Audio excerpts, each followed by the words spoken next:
Hello everyone, स्वागत है आपका मेरे YouTube channel physics solution point पर। आज हम वेव ऑप्टिक्स यूनिट का टॉपिक लेकर आए हैं, laws of reflection on the basis of Huygens wave theory. Laws of reflection on the basis of Huygens wave theory. इससे पहले हम लोगों ने आपको एक्सप्लेन कराया है, पिछली 2 वीडियो अपलोड हो चुकी हैं इस चैप्टर की भी। पहले हमने आपको एक्सप्लेन कराया था wave front and types of wave front, और दूसरा हमने कल इसकी वीडियो डाली थी Huygens principle of secondary wavelets, आप देख सकते हैं उनको। तो अब हम स्टार्ट करते हैं laws of reflection on the basis of Huygens wave theory या हाइगेंस प्रिंसिपल। ये भी कह सकते हैं explain the reflection in the wave light wave by the help of Huygens wave theory, Huygens principle या हाइगेंस सेकेंडरी वेवलेट्स प्रिंसिपल। तो हमने यहाँ देखिए बेटा, ये तो हमने यहाँ सब आपको लिख दिया है। अगर आप नोट्स बना रहे हैं तो वीडियो पॉज करके या स्क्रीनशॉट लेकर आप वीडियो बना इसकी नोट्स बना सकते हैं। तो यहाँ पे देखिए हम लोगों ने Z और Z डैश एक रिफ्लेक्टिंग सरफेस एज्यूम की है कि Z डैश कोई रिफ्लेक्टिंग सरफेस है, और इस सरफेस पर एक AB प्लेन वेव फ्रंट, जो लाइट वेव का प्लेन वेव फ्रंट है, वो इस प्रकार से ओब्लिकली इंसिडेंट होता है इस सरफेस पर Z डैश पर, किसका वेव फ्रंट का पॉइंट ए टाइम t = 0 पर, टाइम t = 0 पर किसको टच करता है, पॉइंट ए को टच कर रहा है, जैसा हमने फिगर में दिखाया। जब ये इंसिडेंट हो रहा है वेव फ्रंट, तो this angle should be i, ये एंगल आई होना चाहिए। ये पूरा हमारा 90 डिग्री है, तो ये एंगल हमारा कितना होना चाहिए, 90 - आई होना चाहिए। इसके बाद because this angle is perpendicular, because एक प्रॉपर्टी है light ray is always perpendicular to the wave front, और ये मार्जिनल रेज हैं जो वेव फ्रंट की लास्ट वाली रेज हैं, और ये रेज इस वेव फ्रंट पर परपेंडिकुलर होंगी। तो इसका मीनिंग ये हुआ कि ये वाली रे 90 डिग्री एंगल बनाएंगी, तो दिस एंगल बना बिकम्स आई, तो आई हो गया ये। अच्छा, इतना कर लिया। अब आगे बढ़ते हैं, अब अपने क्वेश्चन की शुरुआत करते हैं, एक्सप्लेनेशन की।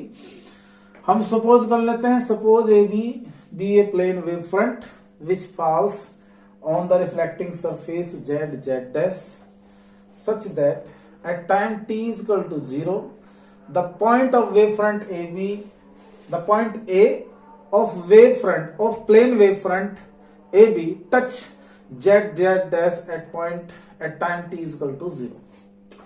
यहां पे देखिए let a wave front A B, let a wave front, बल्कि इसका नाम लिख दो, लेट ए प्लेन वेव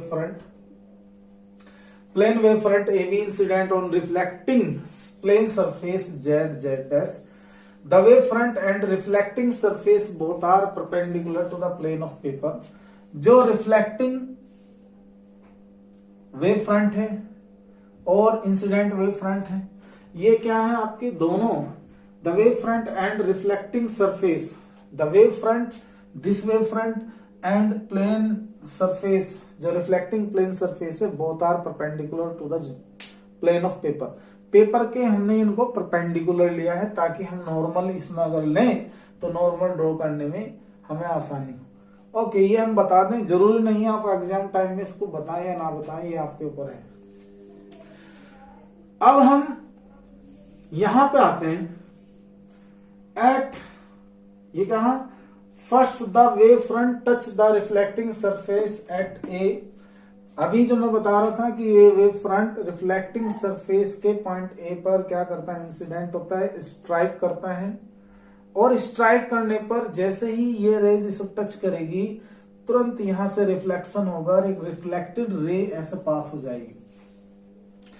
मान लेते हैं कि इस पॉइंट बी को, जो वेव फ्रंट का पॉइंट है बी को बी डैश तक जाने में कितना टाइम लगता है, टी टाइम लगता है।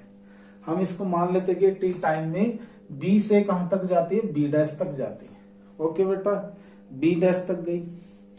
अब जैसे जैसे वेव फ्रंट जैसे जैसे वेव फ्रंट आगे की ओर बढ़ेगा,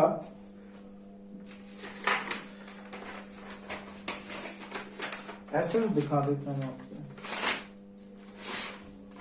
ऐसे मान लीजिए ये एक ए बी वेव फ्रंट है, इसका नाम लिख देता हूं मैं यहाँ ए, ये हो गया हमारे पास बी, और ये पॉइंट होगा हमारे पास पी, और बहुत सारे पॉइंट हैं ये।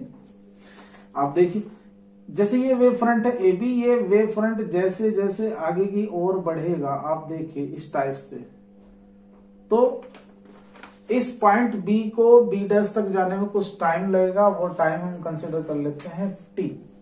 और जितने भी पॉइंट ए और बी डैश के बीच में स्थित हैं, वे सभी point according to Huygens principle, according to wave theory, these points works as a fresh source of wave, fresh source of wave की तरह से बिहेव करेंगे, और इनसे सेकेंडरी वेव जनरेट होंगी जो रिफ्लेक्शन के बाद इस डायरेक्शन में प्रोपगेट होनी शुरू हो जाती है। यही बताया इसने, first the wave front touch the reflecting surface at A and then at the successive point towards B dash, A से बी डैश की तरफ जितने भी पॉइंट हैं, जैसे जैसे आगे, जैसे जैसे ये वेव फ्रंट आगे बढ़ेगा, ये वेव फ्रंट ए और बी डैश के बीच जितने भी पॉइंट्स हैं, उन सभी पॉइंट से टकराता जाएगा, स्ट्राइक करता जाएगा।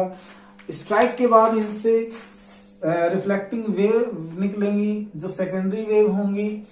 अब इसने ये माना, in according to Huygens principle from each point on A B dash, from each point of A B dash, S W मतलब secondary wave front, secondary wave front start growing with the speed V, V speed से secondary wave front start grow होना, बड़ा होना शुरू हो जाएगा। कैसे बड़ा होना शुरू होगा उसे बताते हैं। ड्यूरिंग द टाइम, यहां टी मान लेते हैं, during the time T the disturbance from B reach the point C, reach the point C, C ना लेके यहाँ पे हमारे फिगर में है B dash, reach the point B dash, the secondary wave front must spread out, spread over a hemisphere of radius b dash, of radius b dash and radius निकालनी पड़ेगी a dash। तो b dash, आप समझिए हमने speed कितनी consider की, हमने speed consider कर लेते हैं v स्पीड से ये स्ट्राइक होता है, और रिफ्लेक्शन के बाद भी सेकेंडरी वेव जो है ना इसी स्पीड से क्या करती हैं, रिफ्लेक्ट हो जाती हैं। मान लीजिए B को B डैश तक जाने में t टाइम लगता है, तो B डैश किसके इक्वल होगा, VT के, because distance is equal to क्या होता है, स्पीड मल्टीप्लाई टाइम।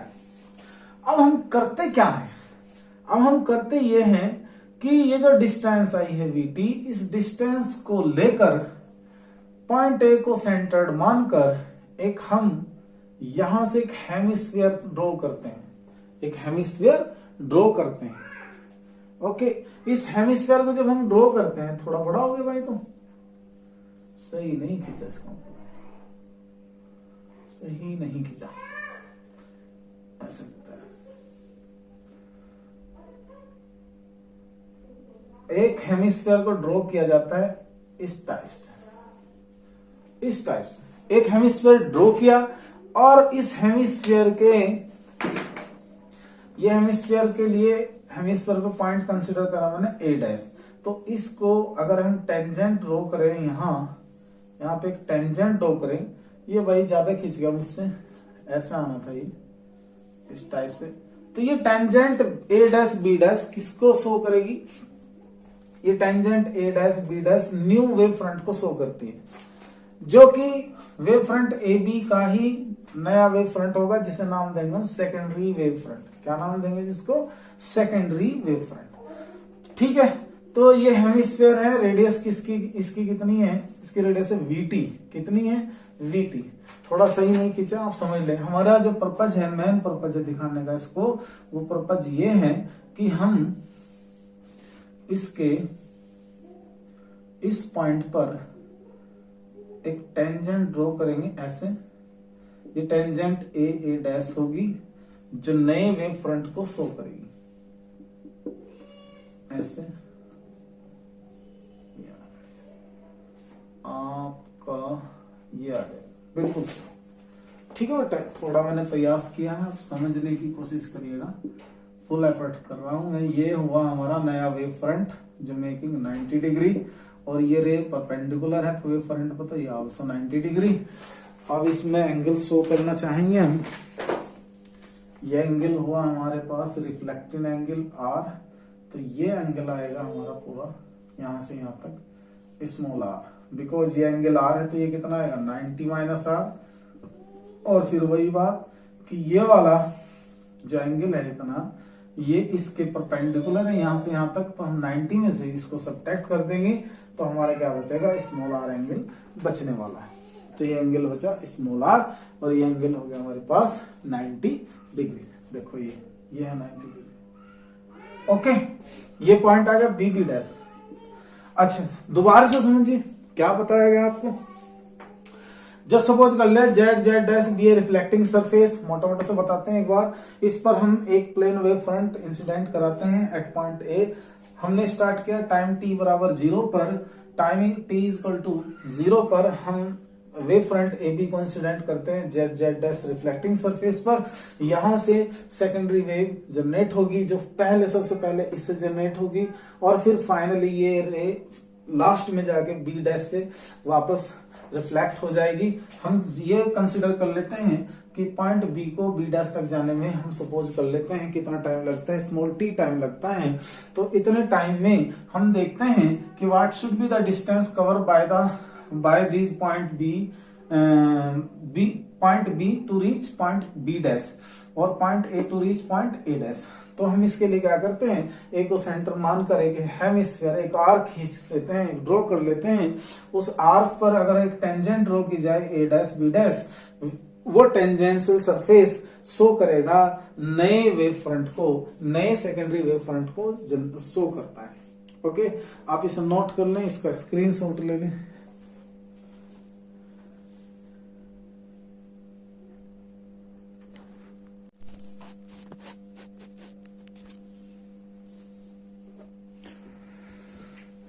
इससे पहले हमने अभी जस्ट प्रूफ किया है कि A dash B dash is a new wave front of incident wave front A B.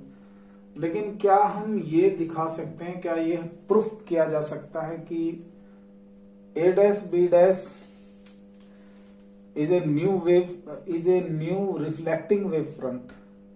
पहले हमने ए डैश बी डैश को यही बताया कि ये वेव फ्रंट है। अगर ये बताना पड़े मैथमेटिकली हम ये दिखाना चाहें कि wave front A dash B dash वास्तव में क्या रिफ्लेक्टिंग वेव फ्रंट है, तो इसके लिए हम क्या करते हैं, जो इंसिडेंट वेव फ्रंट है ए बी, इस पर कोई पॉइंट पी कंसिडर कर लेते हैं। यहाँ पे एक पॉइंट पी कंसिडर कर लेते हैं, और यहाँ इस पॉइंट को हम एम कंसिडर कर लेते हैं। ओके बेटा, this angle is also I होगा, ये छोटा सा भले ही बना दिया हूं पर ये आई एंगल होगा, इंसिडेंट एंगल आई। ओके, अब हम ये एक पॉइंट हमने ये लिया पी एम, और एक पॉइंट हम यहां कंसिडर कर लेते हैं पी डैश। देखिए भाई, for proving that the wave front A B is reflecting surface, इस बात को प्रूफ करने के लिए कि हमारा ए डैश बी डैश एक रिफ्लेक्टिंग सरफेस है, consider a point P on wave front A B पर एक पॉइंट पी कंसिडर कर लेते हैं, and then can prove that, और ये आसानी से प्रूफ किया जा सकता है अगर हम ये प्रूफ कर दें। देखो ये जो लिख रहा है यहां पे देखिए, अगर हम ये प्रूफ कर दें कि ए बी वेव फ्रंट का पॉइंट पी डैश तक जाने में यहां से वेव फ्रंट आएगा, डिस्टर्बेंस चला, रिफ्लेक्शन के बाद यहां तक गया। अगर P से P डैश तक जाने में मान लीजिए टाइम लगता है T डैश, टोटल टाइम कितना लगता है T डैश हमने ये टाइम कंसिडर कर लेते हैं, अपनी तरफ से सोच लेते हैं। अगर हम ये दिखा सकें कि this time T dash is equal to time to reach the point B to point B dash, और time to reach the point A to A dash, बात समझिए। अगर मैं ये दिखा सकूं जितना समय पॉइंट P को P डैश तक जाने में लगता है, उतना ही समय अगर पॉइंट बी को बी डैश तक या पॉइंट ए को ए डैश तक जाने में लगे तो हम ये दिखा दें, अगर T dash is equal to T, तो हम ये बता सकते हैं कि wave front A dash B dash पक्का इसका रिफ्लेक्टिंग वेव फ्रंट है ऑफ इंसिडेंट वेव फ्रंट। तो हम ये कंसिडर कर लेते हैं। हम अपनी तरफ से मान लेते हैं, ये हमने सब फिगर में शो किया, लेट हम अपनी तरफ से मान लेते हैं बेटा कि ए एम जो है वो x into A B dash एक रेशो मान ले, हमने से कह दिया इसको, ऐसा हम लोग मान लेते हैं। अरे तो लेट हमने पहले कर रखा, से कहने क्या हो सकता है, देखिए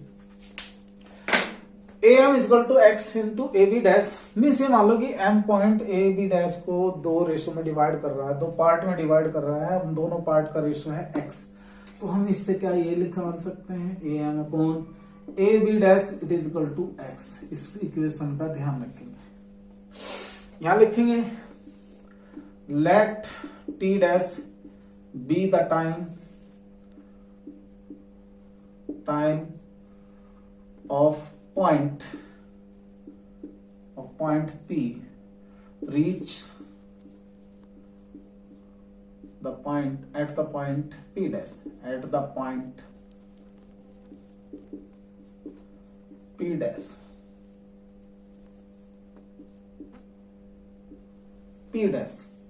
ओके। देन हमें पता है टाइम क्या होता है, distance upon speed.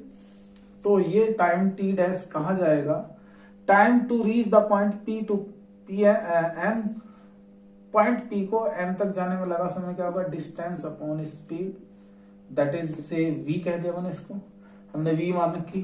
Time to reach the point M to P dash, तो ये हमारा M P dash upon V, this is equation number 2। ये दो इक्वेशन बना ली हमने, थोड़ा इसको नोट करें, स्क्रीनशॉट ले लें इसका। देखिए हमारा यूनिट चल रही है आपकी 7th, इससे पहले हमने ऑप्टिक्स कंप्लीट कर दी है। अगर आप चैनल पर नए हैं और वीडियो को पहली बार देख रहे हैं और ऑप्टिक्स पर से रिलेटेड वीडियोस देखना चाहते हैं तो चैनल की प्लेलिस्ट पर जाकर आप देख सकते हैं। तो time T dash is equal to P M upon V plus M P dash upon V, this is the equation number 2, दूसरी इक्वेशन है। अच्छा अभी भी बात नहीं बननी, अभी हम ये दिखाना चाहेंगे कि this time T dash is equal to T. अब देखो कैसे, मैथ में घुसते हैं जरा, आओ इधर। हम यहां देखें, इसमें 4 सिमिलर ट्रायंगल हैं आपस में, कहीं ढूंढने पड़ेंगे। हाँ ये रहा, एक सिमिलर ट्रायंगल बन गया बेटा ए बी बी डैश, देखो ध्यान से, एक सिमिलर ट्रायंगल बन रहा है ए बी बी डैश, और एक ट्रायंगल बनना चाहिए हमारा ए पी एम। देखो दोबारा से देखिए, ए बी बी डैश और एक हमारा ए पी एम। कैसे पता चल रहा है, दोनों के लिए कॉमन एंगल ये आया, ये एंगल हमारा सेम होगा, बेस से पैरेलल है, ये एंगल सेम होगा, तो ये क्या होंगे, सिमिलर ट्रायंगल होंगे। तो नाउ इन सिमिलर ट्रायंगल कौन कौन से भाई, ये ध्यान रखेंगे। मैं इस इक्वेशन को यहां को लिख देता हूं बेटे, ये वाली इक्वेशन मैं यहां लिख देता हूं, A M upon A B dash it is equal to x, first equation. चलिए जरूरत पड़ने वाली है हम लोगों को स्पेस की। अब इस इक्वेशन के बाद हम देखेंगे 2 सिमिलर ट्रायंगल बन रहे हैं हमारे यहाँ, इसके अंदर 4 सिमिलर ट्रायंगल होने चाहिए। एक सिमिलर ट्रायंगल होगा ए एम पी या P M A M P कह दीजिए या पी एम ए, और एक ट्रायंगल बन रहा है हमारा ए बी डैश बी। हाँ तो सीधा ही करेंगे, नाउ इन सिमिलर ट्रायंगल नाम लिखा हमने A M P and A B P dash, A B B dash कर सो, तो हमारा बनना चाहिए M P upon B B dash it is equal to A M upon A B dash.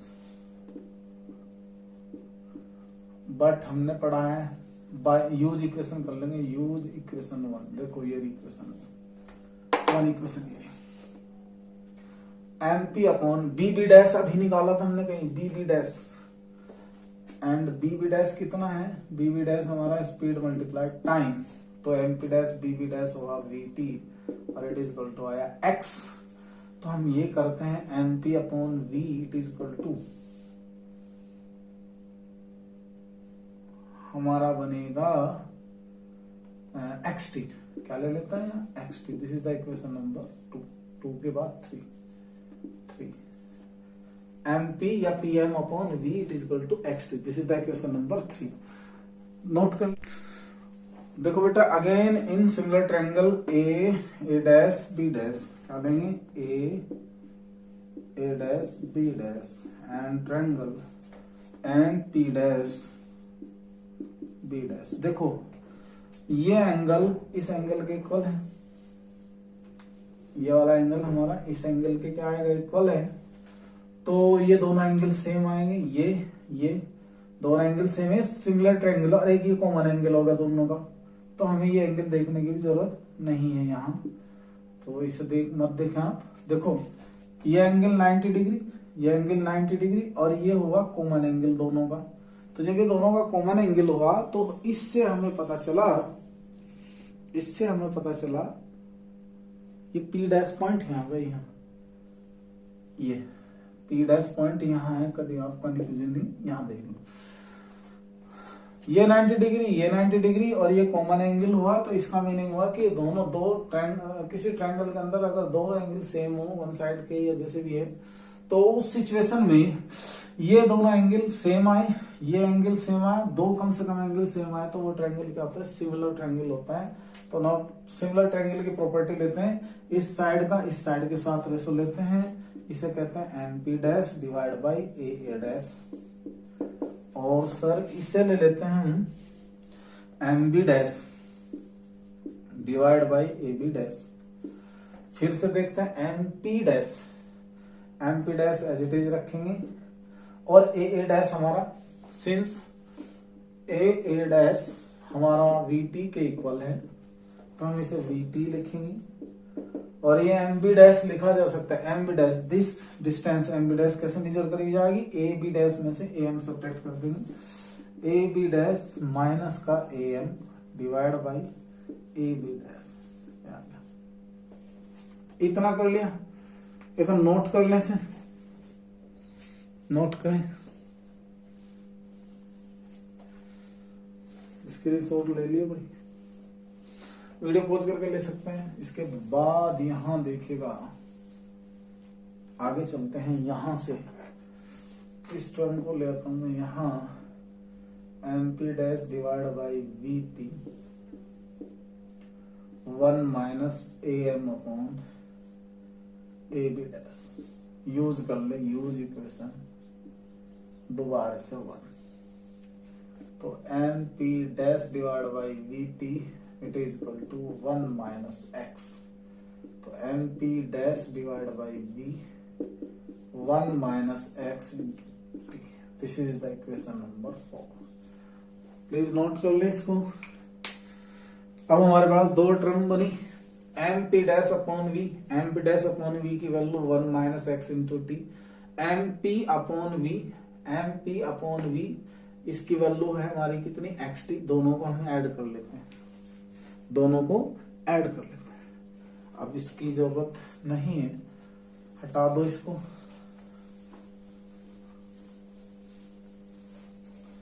On adding यहां लिख देगा, on adding equation 3 and 4,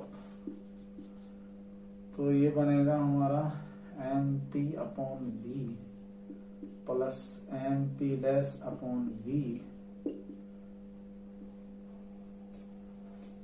it is equal to M P upon V की वैल्यू कितनी है, x T, इसकी value कितनी है M P dash upon V की 1 माइनस एक्स टी। और यूज इक्वेशन 2, दूसरी इक्वेशन का यूज कर लीजिए।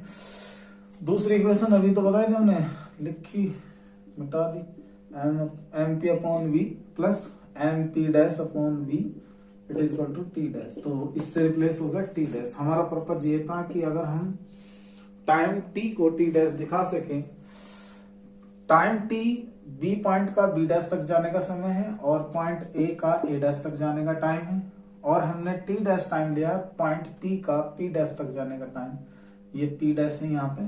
तो अगर हम ये दोनों टाइम सेम दिखा देते हमारा रिजल्ट प्रूफ हो जाएगा। तो देखिए कैसे, इसके अंदर मल्टीप्लाई कर देंगे एक्स टी, आप देख रहे हैं एक्स टी से एक्स टी कैंसिल हो जाना है, तो T dash is equal to T, which shows that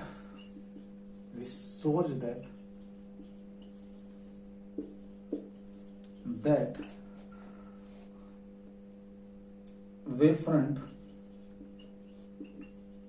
कौन से वाला A dash B dash is the reflecting wave front,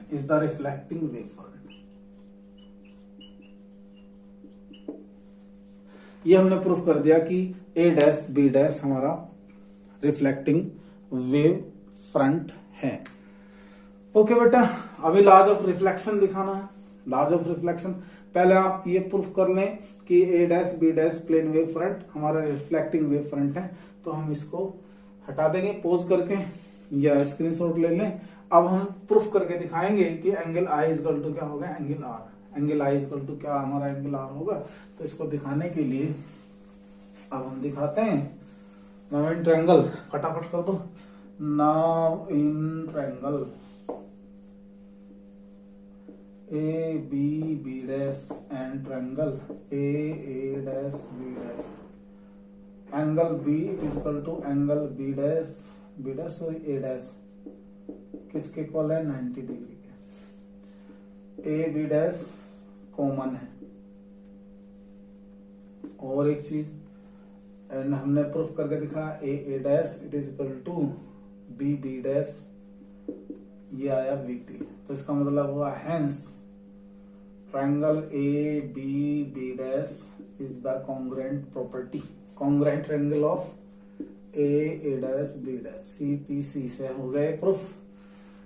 इसके आपका दो साइड इक्वल है और एक क्या है इसका एंगल इक्वल है दोनों के।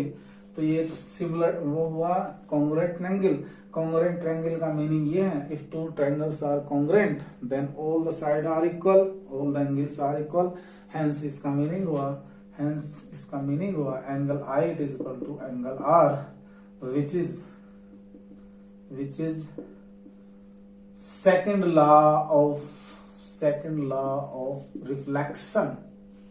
रिफ्लेक्शन का सेकंड लॉ है। It is also show that from the figure, it can be show from figure, या ये लिख दें it is clear from figure that क्या भाई इंसिडेंट रे, ये रही incident ray coma reflected ray,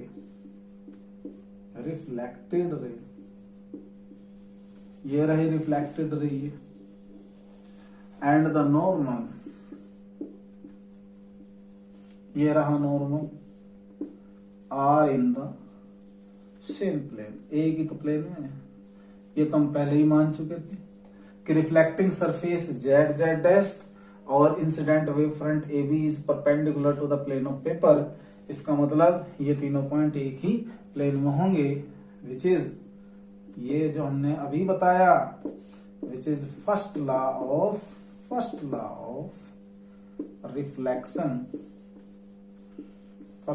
reflection. Okay बेटा, ये टॉपिक मेरा कंप्लीट होता है। ठीक है, कल इसका हम सेकंड टॉपिक लेकर आएंगे, laws of refraction with the help of Huygens principle. Very important topics हैं, आप बने रहें। Thanks for watching, thanks for being us. अल्लाह हाफिज, कल मिलते हैं आपसे। Good bye.